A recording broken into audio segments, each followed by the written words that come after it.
Morning, Sohail. Morning, Sean. What are we all working on? What's up, guys? Hey, if nobody's giving you anything, I'm calling expireds. All right. Yeah, I can be the expired listing. All right. All right.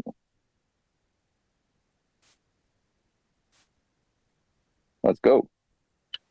So, yeah, ring ring. Hello. Hey, I'm looking for John. Hi, who's this? Hey, John, this is Max of EXP. I'm actually calling about your property on Banana Street. So the reason for my call Okay, what is, about it? Sorry. yeah, the reason for my call is the property came off the market about 35 days ago, and I was wondering when you would be planning interviewing the right agent for actually getting your home sold. Oh, yeah, no, that's already taken care of. We already had the agent come over and we're just gonna sign this week here. So yeah, thank you for the call. Appreciate it. No, absolutely. And it sounds like this time around, you guys are taking the interviewing process seriously. And I know on the first time around, you were very confident in the agent that you chose. And I was curious if it might be worth your time for 15 minutes just to hear a second opinion to keep everybody honest. No, but thank you for the call. Appreciate it. Absolutely. How about this? Just before I let you go, I'm just curious, what made you choose the agent you're going to go with? Yeah, they sell a lot of homes in the area, so yeah, So definitely better than the first guy. So it was easy. Yeah. absolutely, absolutely. So a proven track record in the geographic area, that sounds important to you. Yes. Absolutely, absolutely. And I would agree. How about this? And I know this is a huge promise, but if you knew without a shadow of a doubt that 15 minutes of a sit down, and at the end of that sit down, if you don't choose me, you can just shake my hand. We'll still be friends. If you knew without a shadow of a doubt that you could earn an extra $15,000 by just sitting down with me for 15 minutes, do you say that would be worth your time? And be honest with me. Well, I mean, it's kind of a random promise. 15,000. That's not really nearly enough for my 15 minutes. So I don't know.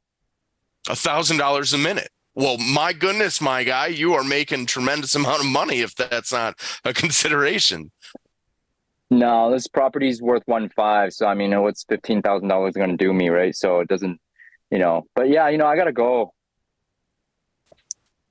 Okay, sir, if $15,000 isn't worth 15 minutes, I can completely understand your reservation. And honestly, at this point, if that's the course you're taking, I hope you have a wonderful day.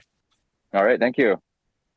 Don't give up. No, Well, don't give up. honestly, yeah, I'm just green at this. No. Oh, okay. First of all, you sound very, very good, and that's why I was pushing you very hard here. But I wouldn't give up. I just Okay. kind of level with him, right? What's the script? What's the next question on the script? So If you were to I'm follow the script. I just used a bunch of old ones because I just got into Aaron Novello's and I'm looking at I think it's Morales, his script. And I Okay, what's the next question on the script? sir, you already chose the next agent, right? So the next question would be right back. If I handled that objection and went right back into it, which I did not do well, Mm, it's how did you happen to pick the last agent that you listed with, which I tried to address? And yep, then what did that agent do that you liked best? sure. But do you know where I was going with my real estate goals? No, I don't. No, no. So the next question logically is, gosh, you're in a beautiful neighborhood. What do you think stopped your home from selling first and foremost? And then next is like, gosh, if you were to get the price that you want, you said 1.5 million. Had you actually got the home sold, where were you going next? Okay. And if they give you that, like then you have another angle to go to. Right now, you're just making promises on getting you more money. That might not be it, right? So let's go from that angle. So I say, hey, you know what? We've already got an agent, and I picked him because he's a local specialist in the area. go back and do it. Understandable. And picking someone with a proven track record sounds important to you. So I guess what did that agent do that you liked best? I mean, they did a lot of open houses, but you know, ultimately it didn't sell. So this one here, they're going to do a lot of online marketing and all that, and we felt pretty confident. So you know, we're likely going to sign with him. Okay, yeah, that's understandable. And I guess my question may be, what do you feel your last agent should have done to actually get the home sold? What do you feel you should? Well, get my home sold. That's why we're choosing the next one. I mean, it's pretty straightforward. Absolutely. Absolutely. And choosing this next one, that sounds like the path of least resistance. And I really respect that. I guess if your home had sold back when you listed it on the first time, where were you moving to next? Oh yeah, you know, we're moving in the area. You know, we've already got the next place kind of picked out, so that's why we need to move quickly now. So yeah, but hey, listen, you know, I don't mind if you have a buyer, you know, why don't you just bring him by? You can talk to my agent. Honestly, yeah. How about this? If I had a buyer, if any one of these agents had a buyer, you probably would not be getting any one of these phone calls. Does that make sense? I don't know what you mean. That's fair. Right now, when you put your home back on the market, there were no buyers at that price point. See, this is where I need your advice. I'm sorry, because I'm just floating in water. Okay. No. So what's the next question on the script after this? Have you already chosen an agent to work with, which you said yes? And then I would like to apply for the job of selling your house. Are you familiar with the techniques we use to sell your home? The next question after where are you moving to, which I gave you, and I already have a place picked out.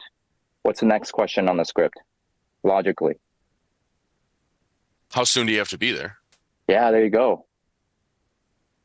Okay, so move with that. Okay. You did mention that you have your next place lined up. My curiosity is, I guess, how soon do you need to be in your next home? Well, I mean, we already made an offer on the other place. So, you know, I mean, our closing date's like 2 months. So we have to get this sold. And that's why, like, we got to move. Got to move. Yeah. That sounds like something that is like a pressing matter. If you could sell the home let me ask you, do you have a buyer? I don't have a specific buyer for your home. What I do is I help bring buyers to your home as a profession. Does that sound like something? Yeah, I mean, you could bring a buyer for sure. That's not a problem at all. Yeah, and the way we do that is through our unique selling program. Are you familiar with the way that we sell homes in your area? No. Okay, how about this? What would be the best time to show you? Would Monday or Tuesday work for you, or mornings or afternoons better? You know, I don't know. I'm already kind of committed to the other guy. Why don't you do this? You know, you sound like a nice guy. Why don't you drop your business card and, you know, some of your information in the mail? If it didn't work out, you know, in the next month or so, we'll definitely, you know, give you a shot. Okay. I'm sorry, my man. I don't really know where to go from there. Good job, by the way. No, really, I'm pushing you hard today, man. So great job. No, I appreciate thank you for that. just but kind of like sparring with me here. Okay. So, you know, he has a motivation, which, you know, he has a time frame, which, you know, I would get in front of him no matter what it takes. So why don't we do this? I'm in your area tomorrow anyways. If you wouldn't mind, I can come by at around 4:00. When I see you, you know, it's going to be a 10 to 15 minute meeting. Can I share with you the 3 things I can do for you when I'm there?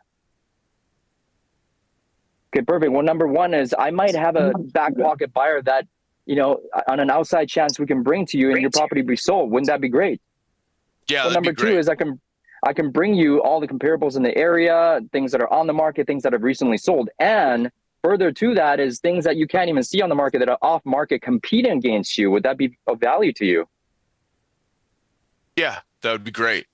Sure. Okay. Yeah. So lastly, if you'd like me to, I can show you exactly what we do differently to get you more money in this market. So you did say tomorrow at 4:00 work for you? Yeah. Yeah, that would be best. Okay, perfect. I look forward to seeing you then. So I would try to get in front of them as much as possible. At this point, because he's already kind of chosen an agent, it's a little bit of a Hail Mary, but I would still try to get in front of him no matter what. Okay. John, do you care if I run this back to you to learn from you? Yeah, absolutely. Okay. And then I'll be the seller, I guess, this time. Yeah. Okay. Okay. Oh, you mean from the top? Yeah. Yeah. Because I'm gonna throw the same objection at you. Okay, sure. All right, ring ring. Hello? Hi, good morning, Max. Yeah, this is Tim. Max is calling. Max, this is John. I'm calling on your property on 123 Primrose Lane. Is that still available, sir? Are you another agent? Yeah, so I looked on the line online here and just wondering, it looked like it came off the market. Are you still looking to sell it? Yeah, but we've already selected our agent.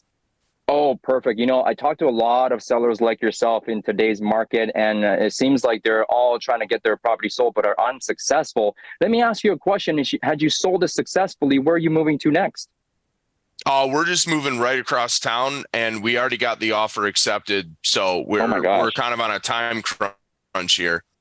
Yeah, so you got to look for a buyer immediately, right, Max? I mean, yeah, ideally we were thinking that we would already have this sold. Do you have a buyer?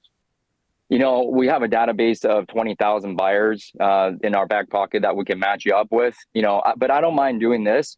We have a lot of listings in the area. I don't mind coming by and taking a quick look at your home, see what it has to offer. And on an outside chance, I may be able to find you a buyer in this case. Would that be of interest to you? I mean, yeah, that would. But honestly, like we're probably just gonna go with our agent that we chose. Hey, not a problem. However, can I share with you what savvy sellers usually do in this case? Sure, yeah. You know, in this uncertain market right now, savvy sellers out there are usually interviewing two, if not three agents for the job of selling their home to make sure they get the best agent for the job so they don't leave any money on the table. Now, you wouldn't leave any money on the table for you and your family, right? Going to the next house. No, obviously we don't want to do that. So I guess Perfect. what's your commission? Yeah, that's a great question. Why don't I do this? I'll come by quickly, 10 to 15 minutes. You know, I can share with you exactly what we do. And at the end of the 10 to 15 minutes, if you don't feel that I can get you more money, I can get the job done, no harm done. I'll shake your hand and I'll be right out. So did you say today at 4 o'clock work, or would 5 o'clock be better for you? 4 works. Okay, perfect. And before I come, there's a couple of more questions that I need to ask you. May I ask them now? Yeah, that's fine. Okay, perfect. I probably dig a little bit deeper, right? And if I Yeah. determine that they've already kind of signed or whatever, I might not go. But in this case, I might go. Okay. Yeah, because the motivation level is high. Gotcha. Thanks, Yeah, John. yeah.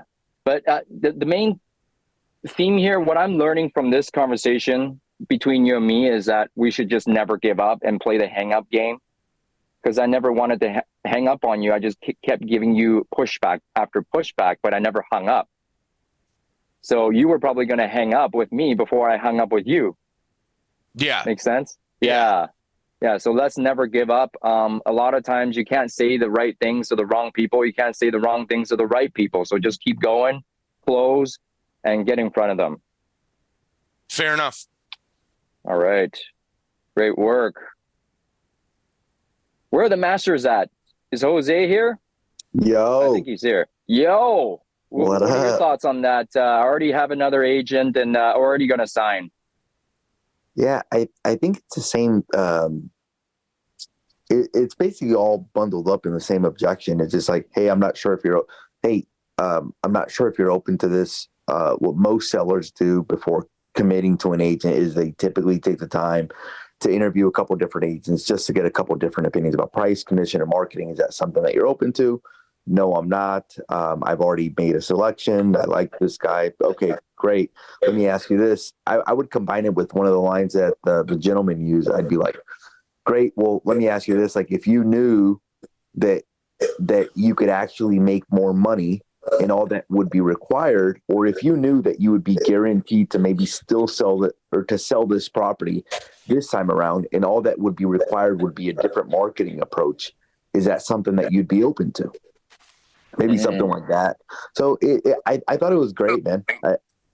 I think Max did really, really well. I just pushed him really hard. You sound great, Max, and very professional, very calm.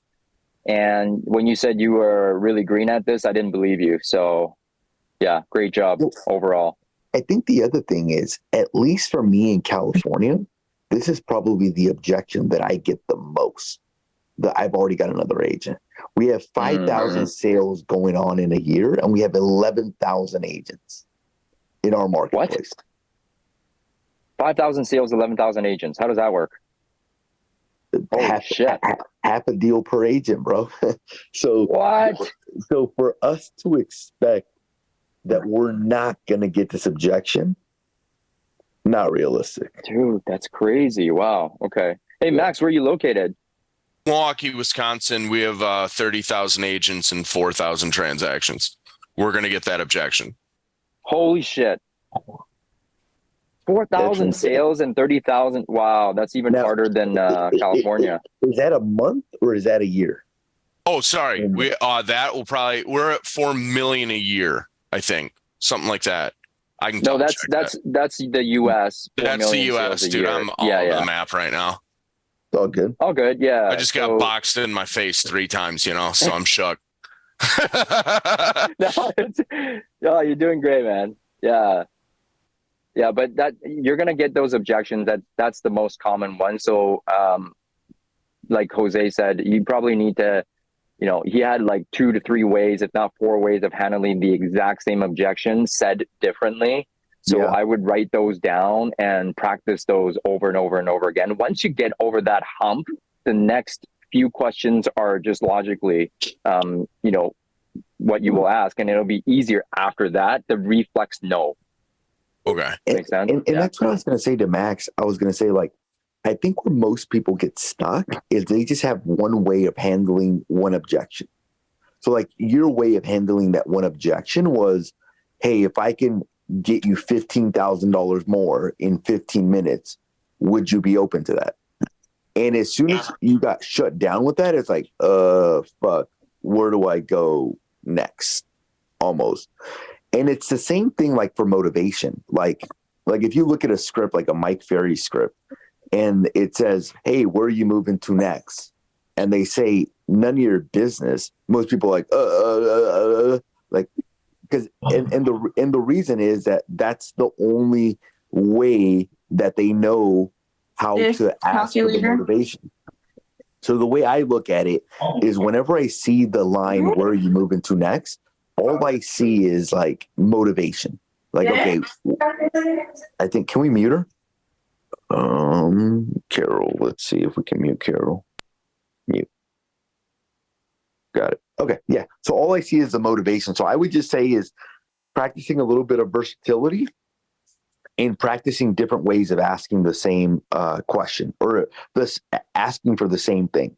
So like, here are different ways. Like if somebody says, I've already got another agent. One of the ways is, well, look, I'm not sure if you're open to this. What most sellers are doing, especially when they had their home listed for sale one time, this next time around, they're typically taking the time to interview a couple of different agents to get a couple of different opinions about price, commission, and marketing. Is that something that you're open to?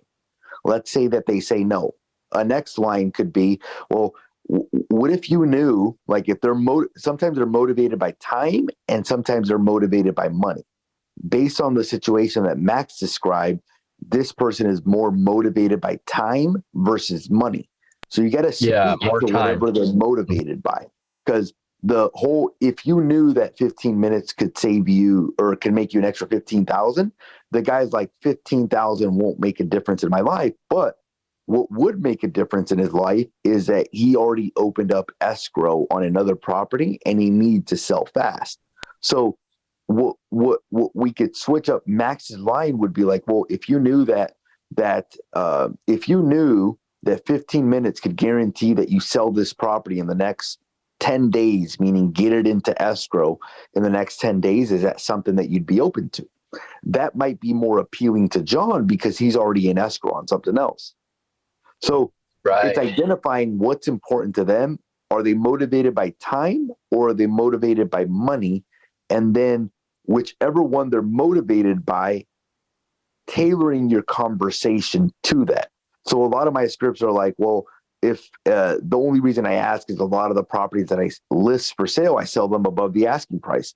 For this person, the whole above the asking price is not going to be as impactful as if I tailor it towards the time. So I may just switch it a little bit. I'd be like, well, look, the only reason I'm asking about getting one final opinion is we specialize in listing properties that have been listed on the marketplace for 10, 20, 100 days, 300 days. They're unable to sell them with another agent. And then we relist them and we're able to get them under contract in the next 10 to 15 days. If you knew that you can get this property under contract in the next 10 to 15 days, and all that would be required is that you switch to a different marketing approach, something more proactive or something more aggressive, is that something that you would be open to? Then another way you can handle it is I would say something, well, look, I know that it sounds like you've already got in a different agent that you're working with. Before you get tied up in another multi-month contract that could cost you another 6 months, don't you think it would make sense to get one final opinion before getting tied up in another contract that's going to tie you up for 6 months? Another way of handling it would be, well, I understand, John, that you have an agent already that you're working with. Let me ask you this. When you hired the last agent, did you think that you would be sitting here 6 months later without the property unsold? No, I didn't. No. Okay. So in order to ensure that you're not here for another 6 months waiting for the property to sold, don't you think it would make sense to interview one of the top agents here in Ventura County to ensure that that doesn't happen again? That's another way of handling that. Another way of handling it, and I handled this with a probate. I was like, well, look, most real estate attorneys. So, John, I understand that you already have a different agent that you're going to be working with. Most real estate attorneys will always recommend that you interview a minimum of 2 to 3 different agents just to make sure that you're getting the best price, the best commission, and also the best marketing plan. Is that something that you're open to? So there's so many different ways, Max, of handling this. And then it's all about having these different tools, almost like imagine like having like different types of guns for different types of situations. Like in some cases, you may need a handgun. Some cases, you may need the shotgun. In some cases, you may need the revolver. So just depending on the situation. So where most people get stuck is they only have one single way of asking for the business instead of having 5, 10 different ways. And if you have the different ways, because like when we're practicing, we're not practicing for the yes. We're practicing for the no. So what John's going to do is he's going to say no, no, no, no, no, no.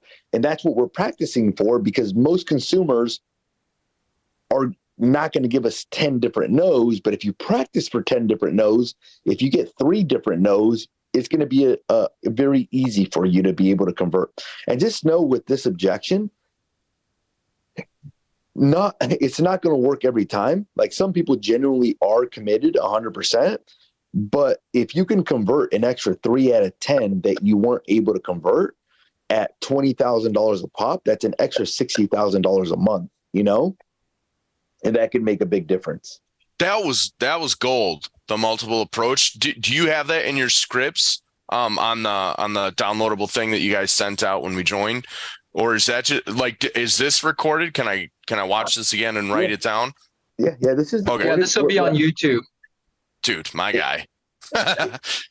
It sounds like you're part of EXP, right? Yeah, I just joined like 14 days ago. Congrats.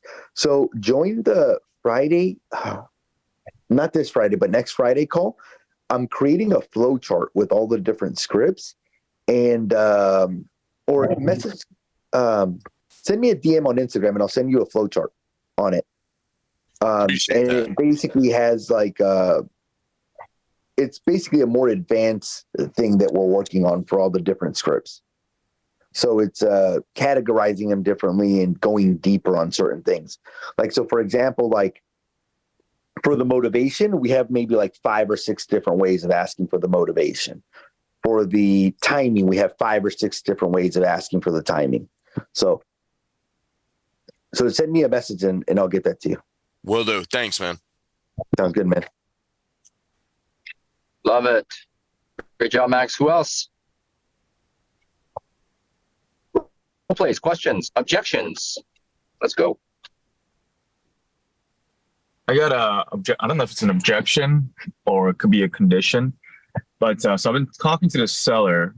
He has a rental property. There's a tenant inside that's about to leave, and he's like, "I'm not selling until I get 1.2." And I kind of dug deeper yesterday, like why 1.2? And I found out that he wants 500,000 net bottom line. But again, he's like, if I don't get that net, like I'm gonna rent it out. So like I'm trying to still squeeze in that appointment with him. Would you try to convince that guy to sell it or just have both option, or like how would you move forward with that kind of situation? Do you think? What if I got 1.2 for you? What was that? I think we asked the same thing, just different way. John asked, "What if I can get that 1.2 for you?" My question was, "Can you get the 1.2?" Comps is like, it's a strange property because it's a detached townhome that's like in 2,500 square feet, and there's like no comps in the area. I think 1.15 pushing it. But I don't want to tell him flat out like, no, you're not gonna get 1.2. Right? I still want to like go face to face with this guy. He's like starting to open up right now. What is he planning on doing with the 500,000? So he was like, no, I'm going to reinvest in something else. And I asked him, like, are you trying to invest out of state? He's like, well, I don't know. He's like, either out of state, put it back in the money market. And I was like, hey, like, have you thought about like Delaware Statutory Trust? Because he's a little bit older. And I kind of hooked him on that. He's like, oh, what is it? It's a way to invest where you can get cash flow, yet you don't have to really manage the property. So he's still looking at where to put his money, but I think he just wants to get out of, being a landlord. Yeah, so he's the avatar of looking to simplify his life. He's getting to a stage where he's tired of tenants and toilets, basically. And basically, so the Delaware Statutory Trust was the perfect solution for that. Reinvesting into something else, I don't really think in this case is going to be a viable option unless it's something like a triple net property, basically. The only thing I would ask as well, too, is because this may be a problem. What area are you in? Southern California. Okay, cool. And then do you know what interest rate he has on the property? That's a good question.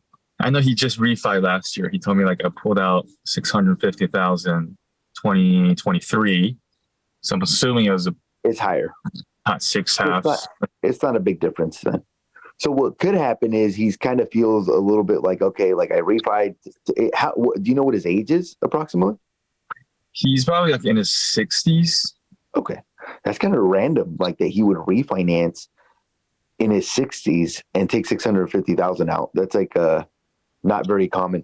But yeah, I think the Delaware Statutory Trust, I would the reason I ask about the interest rate is like, let's say somebody has like a 2 or 3% interest rate and they're looking to reinvest the money. A lot of times if they reinvest the money, they're going to be getting something with a lot less cash flow because that new interest rate is going to eat into that cash flow. So I'll ask them, be like, hey, do you mind me asking what type of interest rate you have on that property? And be like, okay, well, I mean, it almost sounds like it doesn't make sense for you to sell because if you sell, you're going to be like getting a 7% interest rate, which means more than likely you're going to be receiving a lot less cash flow than whatever you're receiving now. So what I'm doing right there is I'm almost just like reversing it on him and being like, it almost sounds like it doesn't make sense for you to sell.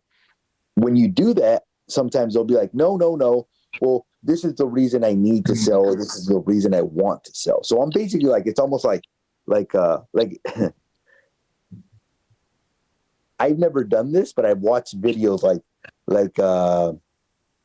if somebody's trying, like, let's say I'm trying to get you to go somewhere with me. And I'm like, and like, you're like, no, like, I'm probably not going to go. I'm like, hey, it sounds like it probably wouldn't be in your best interest to come out with us tonight. Like, it sounds like it wouldn't be the right environment for you. And it sounds like you probably wouldn't have fun coming out with us. It might be like, well, maybe I would have fun. Maybe I would. So it's almost like reversing on them. But I think it's just going to come down to the motivation. So this is the way I would be just asking questions. I would be like, what was your name again? Me? Yeah. Roji. I'd be like, hey, Roji, like, it almost sounds like you would be better off renting this property versus selling it, no? I mean, that's my plan if I can't get 1.2. Got it. And then you said with the 1.2, like what would you do with the 1.2? You said that you wanted to clear 500,000, but let's imagine that you got that 500,000. Like, what would you reinvest it in? Well, I don't know, maybe into bonds or stocks. I just kind of move my money around here and there. Got it. And then how long has this property been a rental for you? It's about like 7 years now. Okay. Was this property ever a primary residence for you? Yeah, we used to live here and then we moved to Cyprus, maybe like 2 years. So at some point it was a primary residence, but it's been 7 years since you've been renting out the property, basically. Mm-hmm. Got it. Okay. And then you said like stocks and bonds. So you wouldn't buy a different property. At least that's what it sounds like.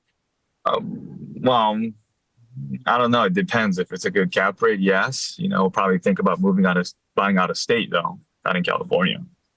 Okay. And if you did buy out of state, like which states would you consider? I don't know. I heard like Utah was pretty good. Arizona, like everyone's moving their money there. Texas, maybe. Uh-huh. Got it. And I know that this is a single family residence. Would you buy the same type of asset down in those areas? Or would you buy like multiple properties or like even multi units? Oh, and I never really thought about multi units, I guess. So if I can afford it, yeah. So if you move the money, you might just buy like multiple different single family residences. Because isn't it cheaper out in Utah than California? Oh, most definitely, yeah. Yeah. How many properties do you think you could buy out in Utah? I don't know, maybe like 2, 3. Got it. And then just out of curiosity, I mean, this is a great property. It's in a great location. I mean, like, what would be the benefit of selling this one and buying out in Utah versus just keeping this one?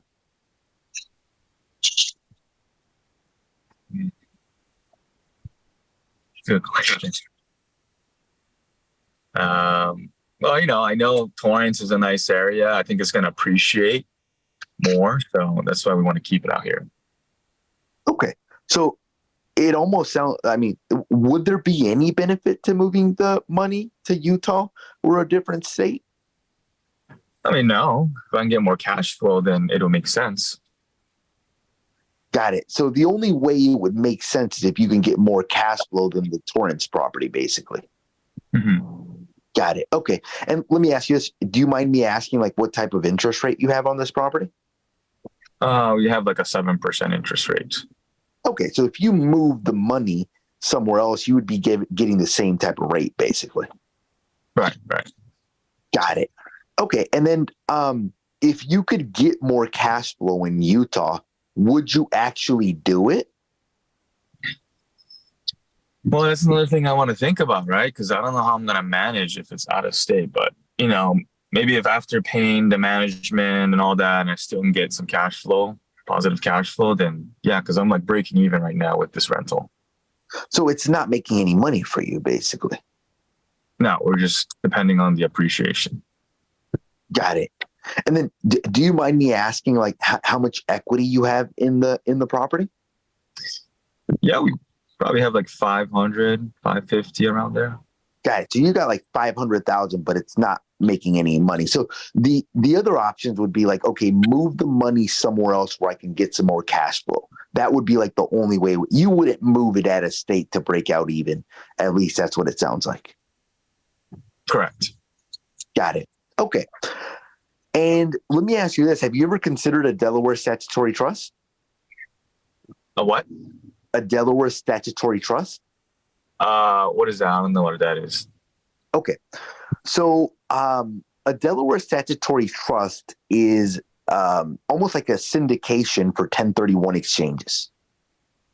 Okay. So it's a way for you to do a 1031 exchange, but instead of you buying the next property, you transfer your equity over. And instead of you dealing with the management of the property, you receive a monthly check every single month for anywhere from about 5 to 6%. So you know how you said that right now you're on the 500,000 in equity that you have right now, you're not really receiving any cash flow.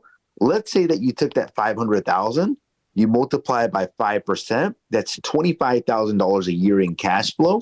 You would be making about $2,000 a month in cash flow. Because you're taking the equity from this property that's bringing you zero cash flow, and you're moving it to a different property or a Delaware statutory trust that's now paying you 5% on the equity that you have. The other benefit of it is that you would get out of the management gain. The other benefit of it is that unlike stocks and bonds, you wouldn't pay any capital gains right now. You would be deferring the capital gains. And then if one day you're no longer here, your children get to step up in basis. Do you know what I mean by that? I kind of heard about the step up basis. Like it's you just the capital gains is gone, right? So basically, in other words, you receive all the same benefits, the appreciation of the Torrance property. You would just instantly maximize your cash flow to go from $0 to $2,000. Is that something that you'd be open to? Yeah, that sounds too good to be true almost.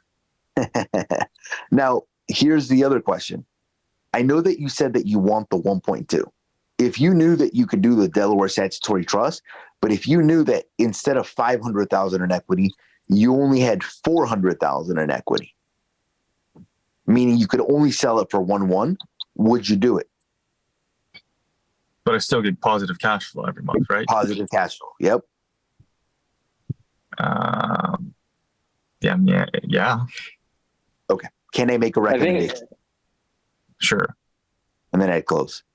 I think you earned the business just right there, man. Just like how much you know about all this. Like he's already got his panties dropped. So I think it's a done deal. I also think it's just like asking enough questions. Like, so for example, like, why did I ask how much equity you have? Because that depends on whether or not we can find a different investment that makes the same amount of cash flow. The other thing I might do in a conversation is I might be like, okay, what part of Utah would you consider? And I may pull up some properties on Zillow and be like, okay, well, it looks like properties down there are 400,000. If you can sell for 1.2, you could probably buy 3 properties. What would that rent for? Oh, each property would rent for $3,000. Okay. And then I would calculate a monthly payment for them. I'd be like, okay, so if you put $150,000 down on each property, your payment would be $2,000, and you can rent it out for $3,000 minus management fees. It means that you would be making $700 per property. So it is possible. Like if you're looking for more cash flow, it is possible. Now he made it easy for me because he said that he was looking for more cash flow. Like one, I've got to determine if that's realistic or not. Because sometimes people create these imaginary situations in their head where they're thinking like, oh, like I'm going to move the money to Utah and I'm going to make this positive cash flow. But let's say that he had a 2% interest rate. That situation is very imaginary and very unlikely. So in that case, because I've asked all these questions and ran different scenarios by him, I may make like, let's say he had a 2% rate. And I'm like, well, look, now at a 7% rate, your mortgage is going to be $3,000 and the properties could only rent for $3,000. Can I be transparent with you? The 1031 exchange to Utah, you're going to be in the same exact situation as you are in right now.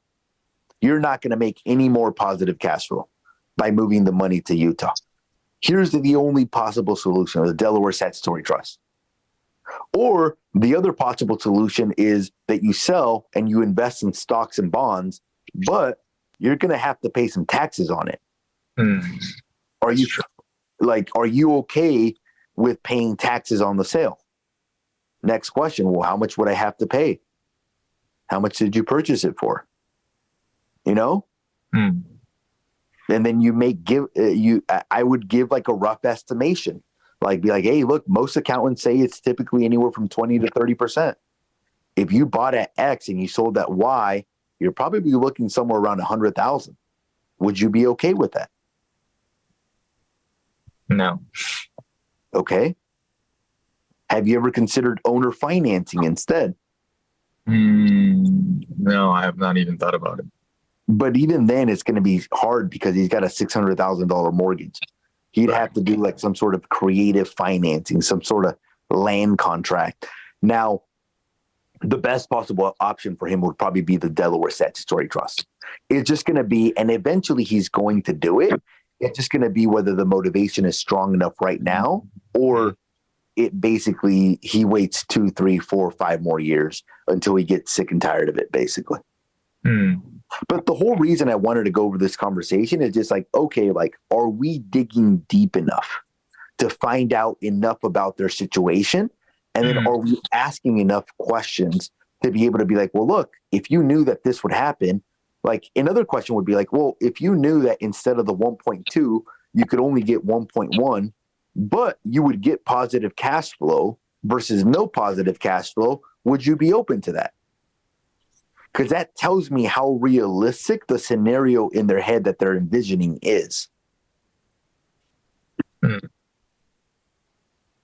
And then just know that if they never invested at a state, they're going to be a lot more hesitant than they have.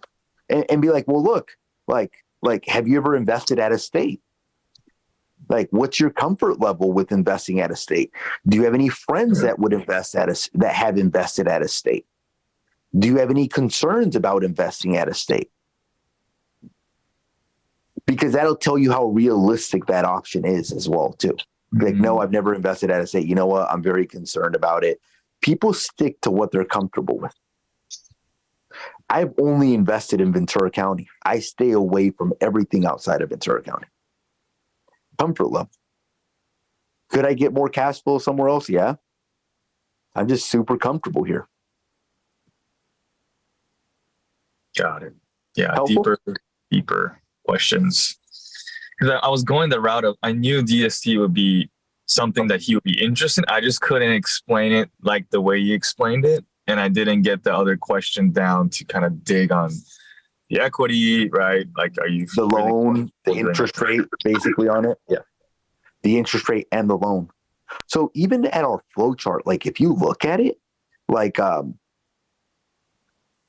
there's a couple different things that happen on every single that you it's almost like a puzzle. Imagine putting a puzzle together, and then once you put like if you only have one piece of the puzzle and you don't know what the picture is going to be, can you tell what the picture is going to be? No, right? But if you have all the pieces of the puzzle, can you see what the picture is going to be? Yeah, right? So that's all that it is. It's a puzzle that you're putting together. And in order for you to get the puzzle, there's different pieces that you have to get. So like one of the pieces is motivation. Like, hey, why would you do this? Right? Another piece of the puzzle is timing, right? Another piece of the puzzle is price. Like, what price would you want? Another piece of the puzzle is like, what type of sale are you looking for? Are you looking for like a cash offer? Are you looking to list it with an agent? Do you have an agent that you're going to list with? Another piece of the puzzle is like loan balance / financial. So when loan information, like, okay, what's the loan balance? How much equity do you have? Another piece of the puzzle is how much equity do you have? Another piece of the puzzle is like, what's your interest rate? Another piece of the puzzle is like, are you the decision maker? So there's about 5 to 6 different pieces of the puzzle that if you put them together, you'll find out what the picture is. And based on the picture, you'll be able to determine whether or not this is going to make sense for them. The price is only one piece of the puzzle. The motivation's only another piece. Now, this puzzle gets a lot more complicated if you add a different side. So selling is one side of the puzzle, but imagine selling and buying. There's different pieces of the puzzle when it comes to buying property. So some of the questions that we asked is, if you did sell, where would you reinvest the money? Well, I'd invest it in Utah. What type of properties would you be looking for if you invested in Utah? Would you be looking for a single family? Would you be looking for a multi-unit? So what happened with this puzzle is you were only looking at it from the sale side, but if you're only looking at it from the sale side, you only have half the picture. If you look at it from the buy side and what you're going to do next, that's the full picture. So most people are really good at the sell side of the puzzle. And if it's only the sale side, it's only one puzzle, you're good. But if it's a sell and a purchase, then it's one bigger puzzle that you have to solve. And there's a lot more pieces to that puzzle. One of the pieces of the buying side now is, what does the next property look like? What does the ideal property look like? That has to do with location. That has to do with timing. Hey, are you going to be financing the next property, or are you going to be purchasing it in cash? Like, do you see how the buy side has its own set of puzzles or pieces of the puzzle? It'd be the same thing. It'd be like, okay, what are you looking for? What type of properties are you looking for? That's one piece of the puzzle. Motivation is another piece of the puzzle. Timing is another piece of the puzzle. Financing. How are you financing it? Are you buying it in cash? Are you coming up with the rest of the money in cash? Are you getting a loan? Because what happens if they're financing it? They'd probably want to talk to a loan officer, right? And what happens if they have a 2% rate and now they're going to get a 7% rate? You'd want to put that on the table. Be like, look, you're going to go from a 2 to a 7. Are you okay with that? The other piece of the puzzle is, are you how are you handling this transaction? Are you selling first and then buying? Are you selling and buying like right at the same time? Are you doing a reverse 1031 exchange? Like, do you know what reverse 1031 exchanges? Basically buy the property first and then transfer the capital gain, right? Exactly. 100%. So that's a completely different side of the puzzle right there. So if you're able to combine both puzzles, you'll get the clear picture whether or not it's realistic for this guy. And whether or not the scenario, whether or not there's a solution. I have a feeling that the right solution is a Delaware statutory trust. Got it. Yeah, he is pretty interested about it. Yeah, and then if you look at a lot of the scripts, like the expired script, they have this like whenever it says, where are you moving to next? That's the piece of the motivation. Whenever it says, how soon do you have to be there? That's timing. If he says, how did you happen to pick the last agent that you listed with? That's the type of sale / agent question of it.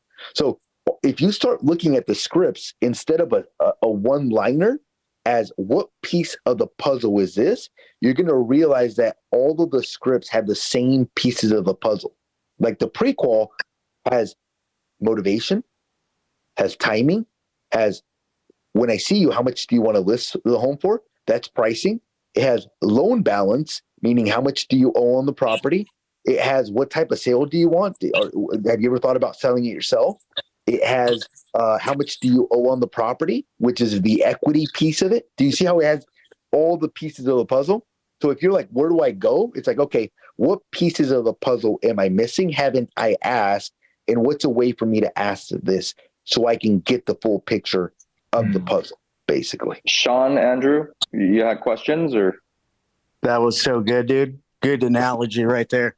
Had a quick question about the Delaware Statutory Trust. When you do that, does that get reinvested into commercial real estate, or what is that avenue?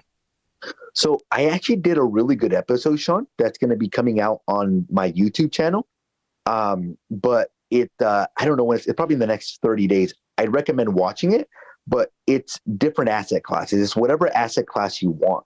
So they do industrial, they do multifamily, they do storage, they do triple net commercial properties. So let's say that I have the 500,000 in equity, right? I can either say, hey, I'm going to invest all 500,000 in this one deal, or I'm going to invest it in different deals. I'm going to invest a portion into student housing. I'm going to invest a portion into apartments. I'm going to invest a portion into storage. So that's the most important thing that you do. So as an investor, if I'm doing a Delaware statutory trust, what I'm looking at is I'm looking at their package for that property. Like if they're like, oh, the student housing project is really good, I'm looking at the building. I'm looking at like, okay, like look underwriting the building and be like, okay, do I believe in this building? Or like if I'm investing in a commercial asset like a Walgreens, I'm like, okay, do I think Walgreens would be around for the next 10 to 50 years? That's You know? awesome. Yeah. Basically the So- same way you underwrite a normal property, you would underwrite this and they would give you all the financials. That's So- the most important decision that you make besides the financial advisor. And if you guys need a financial advisor, the guy that I'm interviewing for my podcast, he's a really good person that does Delaware Statutory Trust. I actually have a really good contact now for Delaware Statutory Trust. And So is there a it's way to get basically paid on a that? s- So say it Basically again. a syndication almost. It's basically like a syndication, but for 1031 exchanges. That's like the easiest way for me to explain it. Love that. Love that. Thanks, bro. But Yeah. would you say it's like similar to a REIT in a sense? No, because a REIT, you don't actually own the real estate, basically. In a REIT, you don't get, to my understanding of a REIT, you don't get depreciation in a REIT. You get dividends on a REIT. So it's different than a REIT. That's a key point. So you actually can depreciate off the income that You you can get in. depreciate the income. And with the REIT, to my understanding, I'm not 100% sure if you get the step up in basis. Mm. Huge. Thanks. With a DST, you get those. So I have an episode on what a REIT is as well too on my YouTube channel. So if you look up what is a REIT, and then I would watch what is a REIT, and then what is a Delaware statutory trust. And then the main thing is just not getting overcomplicated, not like knowing everything about it, but having a good person that like, I don't know everything about loan assumptions. I don't know everything about subject twos, but I have really good contacts now that know everything about those. So I just made a contact recently. I had a client of mine do Delaware statutory trust, and he connected me with a guy that does them. And he's been the most helpful person in that field, and like super helpful, basically. And that's the point. That's the arsenal. You know, once you build your arsenal, you can actually help the client in the best way possible. And then it makes sense. And then you're guiding them to their decision. Bro, this guy made me aware of something, and I don't want to go. If anybody has any questions, I'll shut up. Does anybody have any other questions? But I'll tell you guys this. He made me aware of, like, let's say somebody has a $20 million property, right? And you're only exempt $500,000 in capital gains as a married couple if you live in the property. This is for owner users. You're like, What's okay, the name of the trust company again, Jose? no, Susan's it's called the asking. Delaware Statutory Trust. Delaware Statutory Trust. That's just Okay, the name perfect. of the investment vehicle. It's not the name Oh, I of the see. Not The the name, company. the guy, his name is Lyndon Gray, and he works for, I think, Atria Financial Services. Atria Sweet. or Atria. He's here in California. Super smart guy. Andrew Garcia Tilson has a question. Go ahead. Yeah. Let's hear it. Can you guys hear me? Yeah. Yep. Okay, cool. So I have a motivated seller. He's a little hesitant. You know, he has every right motivation. The property's too big for him, and he's had the property for a while, and it's kind of deteriorating. And I kind of want to point that out to him. But he hit me with the bring me an offer first, and I want to buy something before I can leave. And I'm just kind of, you know, I don't know how to structure it because he does need to sell. The property is like, it's been under his name or in his family for a long time. And if he doesn't do something with it soon, you know, I don't know. I feel like the property could lose value more and more. And it's definitely a fixer-upper. So I guess, you know, what would be a way to make him feel confident with us to close and I guess just like really show him that he needs to sell the property? Well, I don't think it's you showing him that he needs to sell the property. It's what's his reasoning for wanting to sell the property. But it's Like, too big for him to maintain it. So it's too big for him. Now, Yeah. he probably knows that it's too big for him. Does he want something smaller? Yes, he does. He has extra that uses them as storage. So What would be the benefit to him of getting something smaller? it would be easier for him to maintain and he wouldn't have to take care of much. And also the property that he is in right now, it's definitely a fixer upper. So it's not. I personally wouldn't want to live in a property like that. You know, just there's trash everywhere. What's your name? Andrew Tilton. Hey, Andrew, what you would want or what you wouldn't want is completely irrelevant.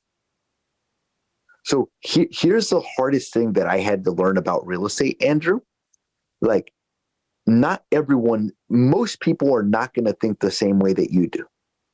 So when you say, I wouldn't personally want to live in a property like this, dude, people fucking have cat farms at their house, and that's what makes them happy. So the way what you would want is completely irrelevant. It's more about like, okay, what does he want? So it's once again,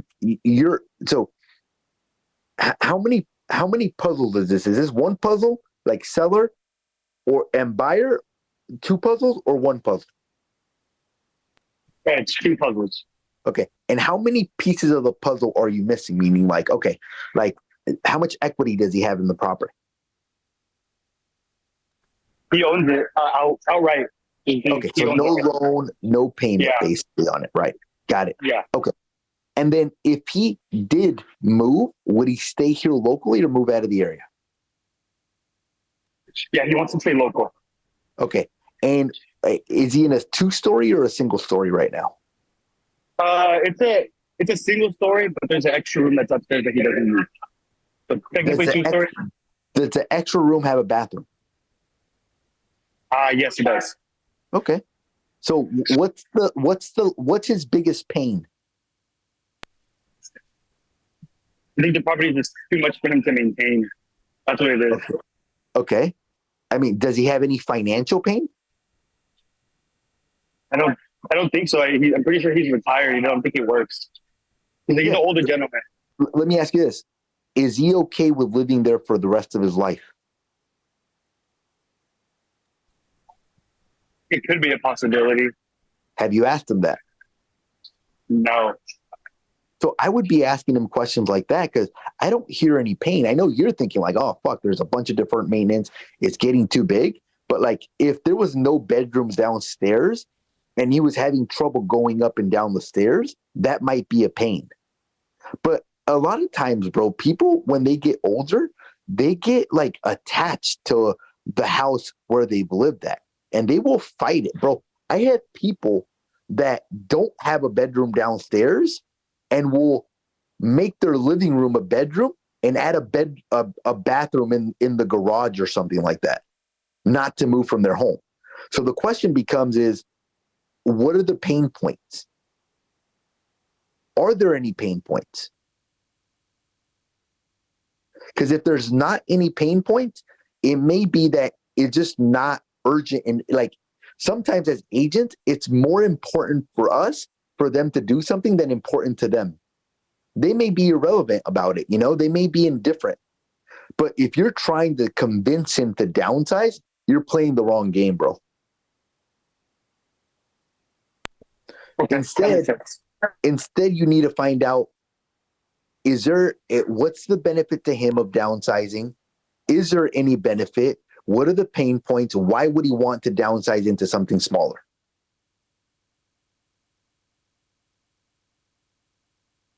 And if there's no pain points, it may just be like, look, because Andrew, to be quite honest, it sounds like you're probably better off staying here where you're currently at. Hey, let me ask you this. Like, if you could live here for the rest of your life, would you do it? Yeah, I would. I'm going to die here. Okay, great.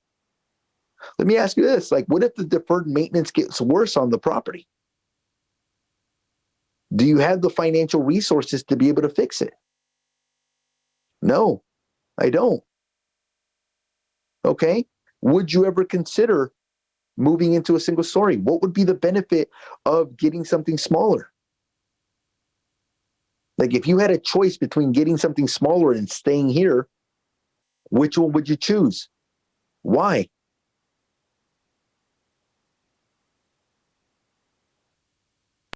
Yeah, I think it's mainly maybe I was just not asking the right questions in fear of actually getting rejected or him being like, yeah, I actually don't want to do anything.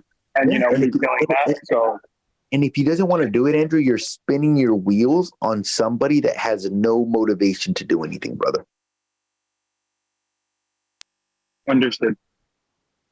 And that was the hardest thing for me. Like when I started showing properties, bro, I used to show people fixer uppers. Like, oh my God, this property has so much potential. Like, dude, let's say you invest $30,000, you're gonna have like $70,000 in equity, and they'd be like, no, this is ugly. I want nothing to do with it. No. And then they'd go buy a fully remodeled property for $200,000 more, and I'd be like, what the fuck? Like, these guys stupid, you know? And the reason is I wanted everybody to think the way that I thought. The problem is not you. This is not about you. This is about them. And it's about finding out what's important to them. What do they want? And does it make sense for them? And is their scenario realistic? And if it is, great, you can help them. If it's not, stay in touch with them, because that might connect with them in the future. I'm not saying he's not going to sell it ever. He's just potentially not going to do it right now. Okay, perfect. You know what? That actually really helped him. Yeah, I think being new into this, it's like what I want. But at the end of the day, you're right. It doesn't really matter what I want, because I can't convince anybody. And the fact that you wouldn't live there has nothing to do with it, bro. It's complete. I wouldn't live in 99% of the houses I walk in, bro. That has nothing to do with it. Maybe not 99, but a pretty high percentage. No, it's not I wouldn't. If I had to, I would. It just wouldn't be my first choice. Some bombs All right, dropped Andrew. today. Good job. Thank you. Good job. I don't want to Last sound insight like for the audience, Jose. No, I would just say, like, look, and this is something that I realized, it's a big puzzle. So the first question that I would ask myself is, okay, how many puzzles is this? Is this one puzzle or two puzzles, right? If it's one puzzle, which puzzle is it? And then what are the different pieces in that puzzle? And the more I can get those pieces together, the more it'll paint the picture. And if I get to see the picture, I fully understand their scenario now. If I'm able to understand their scenario, I'm able to come up with a proper diagnostic. If I'm not able to understand their scenario, I won't be able to diagnose properly. I love it. I love it. Is Michael Ireland here? Ireland? No, all good. All right, guys, figure out the puzzle, dig deeper, and close. All right, guys, we'll see y'all next week. Thank Later, you, guys. thank you, Peace. thank you. Adios. Bye-bye. Thank you, guys.